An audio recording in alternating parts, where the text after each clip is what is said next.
12/4/2024 வெள்ளிக்கிழமை காலை 6:20 மணிக்கு சுவாமி திருமேனியில் சூரிய ஒளி படுதல்.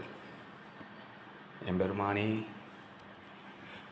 ஓம் நமச்சிவாய வாழ்க, நாதந்தால் வாழ்க, மெய்பொருள் மின் நெஞ்சி நீங்காதால் தாழ் வாழ்க, கோகழியாண்ட ஒரு மனிதன் தாழ் வாழ்க, ஆகமம் ஆகி நின்ற அன்னிப்பாண்டால் வாழ்க, ஏகன் அநேகன் இறைவனடி வாழ்க, ஏகம் கெடுத்தாண்ட வேந்தனடி வெல்க, பிறப்பருக்கும் விஞ்சகந்தன் பெய்கழல்கள் வெல்க, புறத்தார்க்கு சேயோ தன் பூங்கழல்கள் வெல்க, கரங்குவிவார் உள்மகிழும் போர்க்கடல்கள் வெல்க, சிறங்குவிவார் ஓங்குவிக்கும் சீரோர் கடல் வெல்க, ஈசனடி போற்றி எந்தை அடி போற்றி.